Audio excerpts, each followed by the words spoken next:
Aujourd'hui avait lieu au Parlement européen le vote de l'accord de libre-échange entre l'Union européenne et le Vietnam. Les députés de la délégation de la France insoumise s'y sont opposés, puisque c'est un accord qui est contraire à l'engagement vers une transition écologique respectueuse à la fois de l'environnement, mais aussi des questions sociales. Il se trouve qu'aujourd'hui également, à l'Assemblée nationale, avait lieu l'audition du commissaire européen à l'environnement devant la Commission des affaires européennes. J'en ai donc profité pour l'interpeller sur la contradiction qu'il y a entre le supposé Green Deal qui a été annoncé par la nouvelle présidente de la Commission, Mme von der Leyen, et puis cet accord qui rentre en contradiction. Sa réponse est édifiante et montre à quel point ce Green Deal est en fait un leurre. Il ne s'agit absolument pas de remettre en cause l'ensemble du processus de production, de consommation et des échanges, mais simplement de verdir un capitalisme financier à bout de souffle. Et sur cet exemple de l'accord Union européenne et Vietnam, j'ai insisté notamment sur le fait que l'accroissement des échanges va favoriser des pollutions, va favoriser y compris la surexploitation des travailleurs et des travailleuses surtout du Sud et rentre en contradiction avec l'ensemble des engagements pris par l'Union européenne jusqu'à présent, ce à quoi il m'a répondu « Vive la croissance, vive l'industrie textile ». Donc on voit bien qu'en vérité ce Green New Deal n'est qu'une stratégie donc, de verdissement du capitalisme financier qui a pour conséquence concrète, politiquement, en fait, de délocaliser les sources d'émissions et les pollutions vers les pays du Sud, sans remettre en cause l'ensemble du fonctionnement même de ce système, du fonctionnement du libre-échange. Nous opposons à cette vision greenwashing de la transition écologique une bifurcation radicale qui articule justice sociale et justice environnementale. Et c'est ce que nous défendons à l'Assemblée nationale comme au Parlement européen. Vite, vite, une bifurcation écologique pour en finir avec ce monde de la surexploitation des hommes et de la planète. Monsieur le commissaire, le pacte vert présenté par la nouvelle commission et Mme von der Leyen promet au continent européen un bilan climatique neutre en 2050.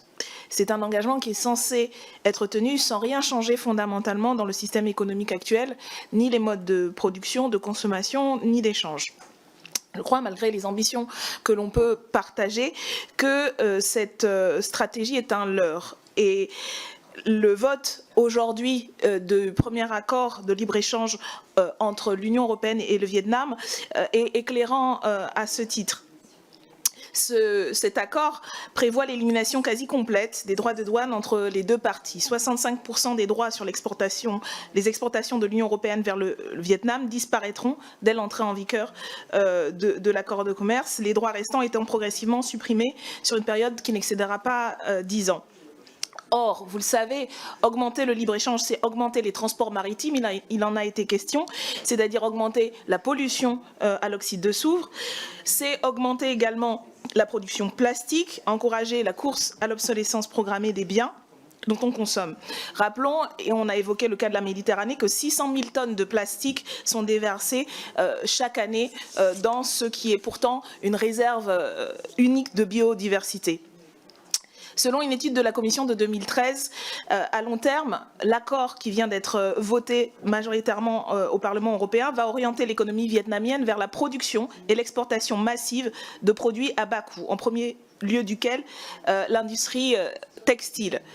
Rappelons à cet effet que l'industrie textile, et notamment l'industrie de la mode, est la seconde industrie la plus polluante au monde. Il faut 7500 litres d'eau pour fabriquer un jean, c'est-à-dire l'équivalent de 7 années d'eau bue par un être humain. Il faut également beaucoup de polyester, c'est-à-dire beaucoup de pétrole et l'utilisation de produits chimiques dangereux déversés dans la nature. Ce sont principalement les ouvriers et ouvrières du Sud. 12% de l'emploi industriel est concerné au Vietnam en 2018.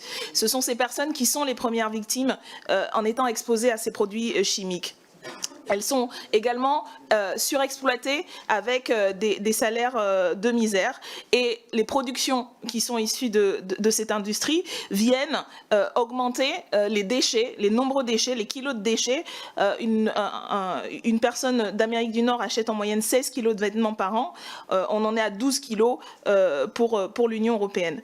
Donc, quand on fait ce bilan, moi, la question générale que je veux vous poser, c'est de savoir s'il n'y a pas, selon vous, une contradiction majeure et problématique avec ce vote en faveur de l'accord de libre-échange. La communication de la Commission autour de cet accord assure qu'il y aura des clauses sociales et environnementales, mais on peut douter de la capacité de la Commission à garantir le respect au Vietnam quand on voit les difficultés que nous avons dans l'Union européenne à garantir le respect des droits humains en Hongrie, dans les camps de réfugiés ou en mer Méditerranée.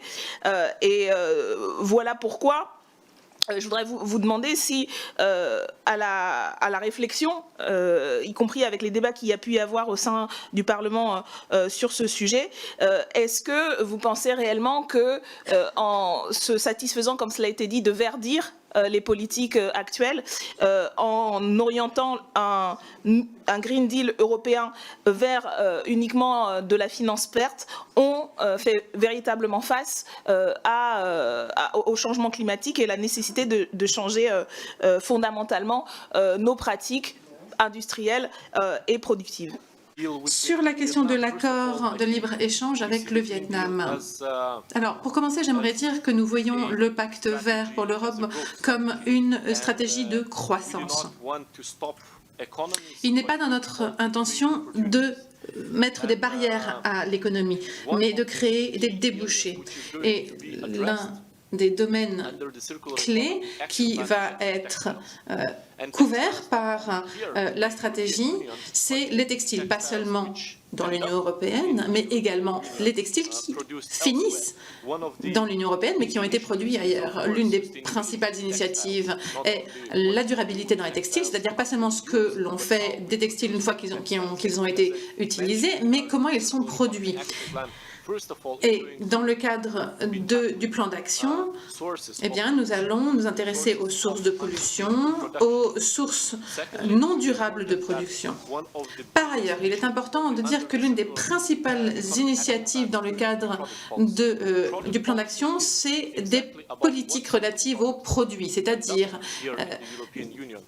voir comment est-ce que nous pouvons faire en sorte que nos parlements, nos citoyens respectent une nouvelle législation lorsque les autres pays hors UE font le contraire et ensuite portent atteinte à notre compétitivité et aux compétitivités de nos entreprises.